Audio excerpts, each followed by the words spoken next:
ತುಂಬಾ ಕಾಲದ ಹಿಂದೆ ನಡೆದ ಒಂದು ವಿಷಯ. ರಾಪ್ಘಾಟ್ ಎಂಬುವ ಒಂದು ಸುಂದರವಾದ ಊರಿತ್ತು. ಆ ಊರಲ್ಲಿ ಒಬ್ಬ ಹೆಂಗಸಿದ್ಲು. ಅವಳು ತುಂಬಾನೇ ಕಂಜೂಸು. ಈಗ ನಮ್ಮ ಇಬ್ರು ಮಕ್ಕಳು ದೊಡ್ಡವರಾಗಿದ್ದಾರೆ, ಮತ್ತೆ ದುಡಿತಾ ಇದ್ದಾರೆ ಸಹ.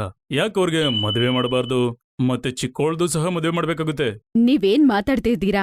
ಏನು ಇಬ್ಬರಿಗೂ ನಾವು ಮದ್ವೆ ಮಾಡ್ಬೇಕಾ? ಇಬ್ರಿಗೂ ಮದ್ವೆ ಮಾಡಿದ್ರೆ ತುಂಬಾ ಖರ್ಚಾಗತ್ತೆ. ಇಬ್ರಲ್ಲಿ ಯಾರಾದ್ರೂ ಒಬ್ರಿಗೆ ಮದ್ವೆ ಮಾಡ್ಬಿಡಣ ಬಿಡಿ, ಅದೇ ಸಾಕಾಗತ್ತೆ. ಅದೇನು ಅಂತ ಮಾತಾಡ್ತಾ ಇದೀಯಾ? ಅಯ್ಯೋ, ನಾನೇನ್ ಹೇಳ್ತಿದ್ದೀನಂದ್ರೆ, ಸೊಸೆನ ಮನೆಗೇನಕ್ ಕರ್ಕೊಂಬರ್ತೀರಾ? ನಮ್ಮ ಮಕ್ಕಳನ್ನ ನೋಡ್ಕೊಳ್ಳೋದಕ್ಕೆ, ಮನೇಲಿ ಅಡಿಗೆ ಮಾಡೋದಕ್ಕೆ ಆಯ್ತಲ್ಲ. ಇದನ್ನೆಲ್ಲ ಮಾಡಕ್ಕೆ ಒಬ್ಳಿದ್ರೆ ಸಾಕಲ್ವಾ? ಸ್ವಲ್ಪ ದಿನದ ನಂತರ ಅವ್ರಿಗೆ ಮದ್ವೆ ಆಗತ್ತೆ. ಅವಳ ಹೆಸರು ಆರಾಧ್ಯ. ಮೊದಲನೇ ದಿನ ಅವಳು ಕಿಚನಲ್ಲಿ ಏನೋ ಅಡ್ಗೆ ಮಾಡ್ತಿರ್ತಾಳೆ. ಅಮ್ಮ ಸೊಸೆ, ಏನ್ ಮಾಡ್ತಾ ಇದೀಯಾ? ಇವತ್ತು ಮೊದಲನೇ ದಿನ ಅಲ್ವಾ ಅತ್ತೆ, ಅದಕ್ಕೆ ಖೀರ್ ಮತ್ತೆ ಅಲ್ವಾ ಮಾಡ್ತಾ ಇದ್ದೀನಿ. ಅವ್ರೇ, ಅಷ್ಟು ಕಷ್ಟಪಡ್ಬೇಕಾಗಿರೋ ಅವಶ್ಯಕತೆ ಇಲ್ಲ. ಖೀರ್ ಮಾಡು, ಇಲ್ಲೇ ಇದ್ರೆ ಅಲ್ವಾ ಮಾಡು, ಸಾಕು. ಒಳ್ಳೆ ವಿಷಯನೇ ಅತ್ತೆ, ಕೆಲ್ಸ ಕಡಿಮೆ ಇರತ್ತೆ. ಆಯ್ತು, ಈ 2 ಕ್ಯಾರೆಟ್ ತಗೊಂಡು ಮಾಡು. ಇದ್ರಲ್ಲಿ ಎಷ್ಟಾಗತ್ತೋ ಅಷ್ಟು ಸಾಕು. ಇಲ್ಲಿ ಯಾರು ಸ್ವೀಟ್ ಜಾಸ್ತಿ ತಿನ್ನಲ್ಲ. ಅವ್ರ ಅತ್ತೆ ಒಂದು ಚಿಕ್ಕ ಗ್ಲಾಸಲ್ಲಿ ಹಾಲೆತ್ಕೊಂಡು ಮತ್ತೆ ದೊಡ್ಡ ಗ್ಲಾಸಲ್ಲಿ ನೀರನ್ನ ಮಿಕ್ಸ್ ಮಾಡ್ತಾಳೆ. ತಗೋ ಹಾಲು, ಸಕ್ಕರೆ ಜಾಸ್ತಿ ಆಗ್ಬೇಡ. ತಗೋ, ನನ್ನತ್ರ ಮಿಠಾಯಿ ಇದೆ, ಅದೇ ಪಕ್ಕದ ಮನೆ ಮಕ್ಕಳತ್ರ ತಗೊಂಡೆ. ಇದನ್ನ ಅದ್ರಲ್ಲಿ ಹಾಕಿದ್ರೆ ಚೆನ್ನಾಗಿರತ್ತೆ ಹಂಗಂತ ಹೇಳ್ಬಿಟ್ಟು ಅವ್ರ ಅತ್ತೆ ಅಲ್ಲಿಂದ ಹೋಗ್ಬಿಡ್ತಾರೆ. ಆದ್ರೆ ದೂರದಿಂದ ಅವಳನ್ನೇ ಗಮನಿಸ್ತಿರ್ತಾಳೆ, ಅವಳು ಎಕ್ಸ್ಟ್ರಾ ಏನಾದ್ರೂ ಹಾಕ್ಬಿಡ್ತಾಳಾ ಅಂತ. ನನ್ನ ಅತ್ತೆ ತುಂಬಾ ಕಂಜೂಸ್ ಅನ್ಸತ್ತೆ. ಬಿಡು, ಒಳ್ಳೆ ಕೆಲ್ಸ ಆಯ್ತು. ಆದ್ರಿಂದ ನಾನು ಅಡ್ಗೆನೂ ಕಡಿಮೆ ಮಾಡಿದ್ರೆ ಆಯ್ತು. ಈ ರೀತಿ ಅವಳು ಎಲ್ಲರಿಗೂ ಅಲ್ವಾ ಮಾಡಿ ಬಡಿಸ್ತಾಳೆ, ಮತ್ತೆ ಎಲ್ಲರೂ ಸಂತೋಷವಾಗಿ ಅದನ್ನ ತಿಂತಾರೆ. ವಿಜಯ್, ಇದೆಲ್ಲ ಅಮ್ಮನ ಕಿತಾಪತಿ. ಕ್ಯಾರೆಟ್ ಅಲ್ವಾ ನೀನು ತುಂಬಾ ಚೆನ್ನಾಗಿ ಮಾಡಿದ್ಯಾ. ಇದರಲ್ಲಿ ಹಾಲು ಕಡಿಮೆ ಇತ್ತು, ಸಕ್ಕರೆ ಕಡಿಮೆ ಇತ್ತು, ಆದ್ರೂ ತುಂಬಾ ಚೆನ್ನಾಗಿದೆ. ಅದು ಹೇಗ್ ಮಾಡಿದ್ರೆ ನೀವಿಬ್ರು? ಚಿಕ್ಕ ವಯಸ್ಸಿಂದ ನನ್ಗೆ ಅಡ್ಗೆ ಮಾಡ್ಬೇಕಂದ್ರೆ ತುಂಬಾ ಇಷ್ಟ. ಎಷ್ಟ್ ಐಟಮ್ಸ್ ಕೊಟ್ರು ಅದ್ರಲ್ಲೇ ನಾನು ಅಡ್ಜಸ್ಟ್ ಮಾಡಿ ಮಾಡ್ಬಿಡ್ತೀನಿ. ಆದ್ರೆ ಎಲ್ಲರೂ ತಿಂದ ನಂತರ ಆರಾಧ್ಯಗೆ ಮಾತ್ರ ಅಲ್ವಾ ಇರೋದಿಲ್ಲ. ಪರವಾಗಿಲ್ಲ, ಇದು ನನ್ಗೆ ಅತ್ತೆ ಕೊಟ್ಟಿದ್ ಟೆಸ್ಟ್ ಅನ್ಸತ್ತೆ. ಕಡಿಮೆ ಕೊಟ್ರು ಹೆಂಗ್ ಮಾಡ್ತಾಳ್ ನೋಡೋಣ ಅಂತ. ಸಾಯಂಕಾಲ ಅಡ್ಗೆ ಮಾಡುವ ಸಮಯ ಬಂದಾಗ ಮತ್ತೆ ಅವ್ರತ್ತೆ ಕಿಚನ್ಗೆ ಹೋಗ್ತಾರೆ. ಇವಾಗ ಏನ್ ಮಾಡೋಣ ಅನ್ಕೊಂಡಿದ್ಯಾ? ಅತ್ತೆ, ನಾನ್ ನಿಮ್ಗೋಸ್ಕರ ಅದು ಕಾಯ್ತಾ ಇದ್ದೆ, ಬರ್ತೀರಾ ಅಂತ. ತುಂಬಾ ಬುದ್ಧಿವಂತೆ ನೀನು. ತಗೋ, ಇದ್ರಲ್ಲಿ ಬೇಕಾಗಿರೋ ತರಕಾರಿ ಇದೆ. ಆಮೇಲೆ ಈ ಹಿಟ್ಟು ಕೂಡ ತಗೋ. ಇದ್ರಲ್ಲಿ ಎಷ್ಟ್ ಮಾಡಕ್ಕಾಗತ್ತೋ ಮಾಡು. ಆರಾಧ್ಯಗೆ ಅದ್ರಲ್ಲಿ ಎಷ್ಟ್ ಮಾಡಕ್ಕಾಗತ್ತೋ ಮಾಡ್ಬಿಡ್ತಾಳೆ. ಆಮೇಲೆ ಎಲ್ಲರೂ ಊಟ ಮಾಡ್ತಾಳೆ, ಆರಾಧ್ಯಗೆ ಇರೋದಿಲ್ಲ. ಅತ್ತೆ, ನನಗೆ ರೊಟ್ಟಿ ಮಿಕ್ಕಿಲ್ಲ, ನಾನು ಮತ್ತೆ ನನ್ಗೋಸ್ಕರ ಮಾಡ್ಕೋತೀನಿ. ಅಯ್ಯಯ್ಯೋ, ಬೇಡ ಬೇಡ, ಇಲ್ ನೋಡು, 1 ರೊಟ್ಟಿ ಇದೆ ಮತ್ತೆ ಸಬ್ಜಿ ಕೂಡ ಇದೆ, ಇದನ್ನೇ ತಿನ್ಬಿಡು. 1 ರೊಟ್ಟಿ ತಿಂದ್ರೆ ನನ್ಗೆ ಹೊಟ್ಟೆ ತುಂಬೋದಿಲ್ಲ. ಬದುಕಿರೋದಕ್ಕೆ ಅದು ಸಾಕು ಬಿಡು. ಅವಳ ಪಾಪ ಒಂದೇ 1 ರೊಟ್ಟಿಯನ್ನ ತಿನ್ಕೊಂಡು ಮಲ್ಕೋತಾಳೆ. ಅವಳಿಗೆ ಆ ಮನೇಲೊಂದ್ ರೂಮ್ ಕೊಡ್ತಾರೆ. ಅವಳು ಒಬ್ಳೇ ಮಲ್ಕೋಬೇಕು. ಇದು ಮನೇನ ಏನು ಅಂತ ನನ್ಗೆ ಅರ್ಥನೇ ಆಗ್ತಾ ಇಲ್ಲ. 2 ಮಕ್ಕಳಿಗೂ ನನ್ನ ಕೊಟ್ಟು ಮದ್ವೆ ಮಾಡಿದಾಳ. ಇವಾಗ ಬೇರೆ ನಾನೊಬ್ಳೆ ಮಲ್ಕೋಬೇಕು. ಮದ್ವೆ ಮಾಡ್ಕೊಂಡು ನನ್ ಕರ್ಕೊಂಬಂದಿದಾರ, ಇಲ್ಲ ಕೆಲ್ಸಕ್ ಕರ್ಕೊಂಬಂದಿದಾರ? ಮಾರನೇ ದಿನ ಬೆಳಗ್ಗೆ ಅವಳು ಸ್ನಾನ ಮಾಡೋಣ ಅಂತ ಹೋಗ್ತಾಳೆ. ಆಗ ನೀರೇ ಬರ್ತಾ ಇರೋದಿಲ್ಲ. ಅತ್ತೆ, ನನ್ ರೂಮಲ್ಲಿ ನೀರ್ ಬರ್ತಾ ಇಲ್ಲ. ನನ್ ಬಾತ್ರೂಮ್ಗೆ ಹೋಗು, ಬಕೆಟಲ್ಲಿ ನೀರಿದೆ, ಆಯ್ತಾ? ನಿನ್ ಬಾತ್ರೂಮ್ ನೀರ್ನ ನಾನೇ ಆಫ್ ಮಾಡಿದ್ದು.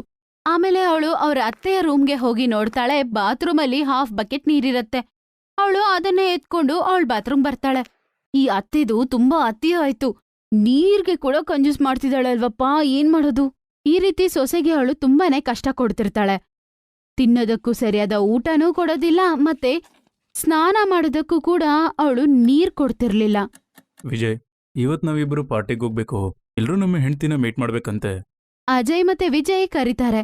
ಊಟ ಸರಿಯಾಗಿಲ್ದೆ ಕಾರಣದಿಂದ ಅವಳು ಪಾಪ ನೋಡೋದಕ್ಕೆ ತುಂಬಾ ಸಣ್ಣ ಆಗ್ಬಿಟ್ಟಿರ್ತಾಳೆ. ಆರಾಧ್ಯ, ಬೇಗ ರೆಡಿಯಾಗೋ, ನಾವು ಪಾರ್ಟಿಗೆ ಹೋಗ್ಬೇಕು. ಸ್ವಲ್ಪ ತಾದ್ಮೇಲೆ ಅವಳು ರೆಡಿಯಾಗಿ ಬರ್ತಾಳೆ.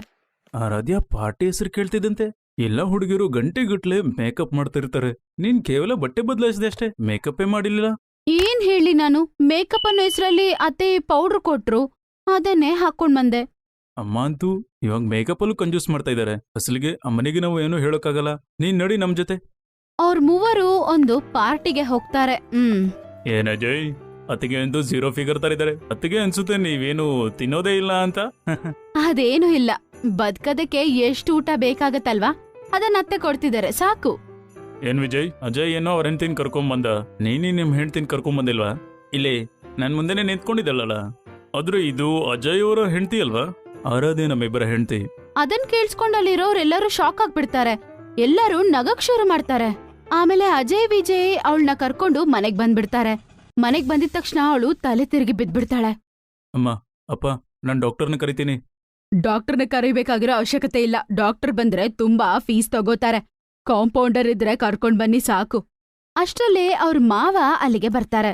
ನೀನ್ ಸೊಸೆ ಹತ್ರ ಎಲ್ಲಾ ವಿಚಾರದಲ್ಲೂ ಕಂಜೂಸ್ ಮಾಡ್ತೀಯ. ನೀರ್ ಕೊಡೋದ್ರಲ್ಲೂ ಕಂಜೂಸ್ ಮಾಡ್ತೀಯ, ಪ್ರತಿಯೊಂದ್ರಲ್ಲೂ ಕಂಜೂಸ್ ಮಾಡ್ತೀಯ. ಅದೇನೋ ಸರಿ, ಆದ್ರೆ ಅವಳ ಜೀವದ ಜೊತೆ ಆದ್ರೂ ಕಂಜೂಸ್ ಮಾಡಬೇಡ. ಮಗನೇ, ಬೇಗ ಡಾಕ್ಟರ್ನ ಕರಿ. ಸ್ವಲ್ಪದಲ್ಲಿ ಡಾಕ್ಟರ್ ಬರ್ತಾರೆ. ನಿಮ್ಮ ಹೆಂಡತಿಗೆ ಏನ್ ಜೋರಾಗಿಲ್ಲ ಏನೂ ಇಲ್ಲ, ಆದ್ರೆ ಇಷ್ಟು ಸಣ್ಣಕ್ಕಿದ್ದಾಳೆ ಯಾಕೆ? ಇವಳ ಶರೀರದಲ್ಲಿ ಜೀವನೇ ಉಳಿದಿಲ್ಲ. ನೀವು ನಿಮ್ಮ ಹೆಂಡತಿಗೆ ಊಟನೇ ತಿನ್ಸೋದಿಲ್ವಾ? ಇಲ್ಲ, ಹಂಗೇನಿಲ್ಲ ಅಲ್ವಾ ಡಾಕ್ಟರ್. ಡಾಕ್ಟರ್ ಇಂಜೆಕ್ಷನ್ ಕೊಟ್ಟು ಆರಾಧ್ಯನ ರೆಸ್ಟ್ ತಗೊಳಕ್ ಹೇಳಿ ಹೋಗ್ಬಿಡ್ತಾರೆ. ಅವಳ ಕೈಯಲ್ಲಿ ನಡಿಯಕ್ಕೆ ಕೂಡ ಆಗ್ತಾ ಇರ್ಲಿಲ್ಲ. ಅವಳು ಬೆಡ್ ಮೇಲಿಂದ ಎದ್ದೋಳ್ತಾಳೆ ಇಲ್ವೋ, ದಡಾಮ್ ಅಂತ ಕೆಳಗಡೆ ಬಿದ್ದೋಗ್ತಾ ಇದ್ಲು. ಇವಳಿಗೆ ಆಹಾರ ಸ್ವಲ್ಪ ಜಾಸ್ತಿ ಕೊಡ್ಬೇಕನ್ಸತ್ತೆ. ಇವಳು ಬೆಡ್ ಮೇಲೆನೆ ಬಿತ್ತಿದಾಳೆ. ಅಲ್ಲಿನ್ವರ್ಗೂ ನನ್ ಮಕ್ಳಿಗೆ ಟೈಮ್ಗೆ ಊಟನೂ ಸಿಗೋದಿಲ್ಲ, ನನ್ಗೆ ಟೈಮ್ಗೆ ಟೀನೂ ಸಿಗೋದಿಲ್ಲ. ಆರಾಧ್ಯಾಗ್ ಮೈ ಹುಷಾರಿಲ್ದೆ ಕಾರಣದಿಂದ ಮನೆಯಲ್ಲಿ ಎಲ್ಲ ಕೆಲ್ಸ ಹಂಗೆ ಬಿದ್ದಿರತ್ತೆ ಅಂತ ಅತ್ತೆ ಅವಳಿಗೆ ಒಳ್ಳೆ ಆಹಾರ ಕೊಡಕ್ ಶುರು ಮಾಡ್ತಾಳೆ. ಆಮೇಲೆ ಅವಳು ಸ್ವಲ್ಪ ಆರೋಗ್ಯವಾಗಿ ಆಗ್ಬಿಡ್ತಾಳೆ.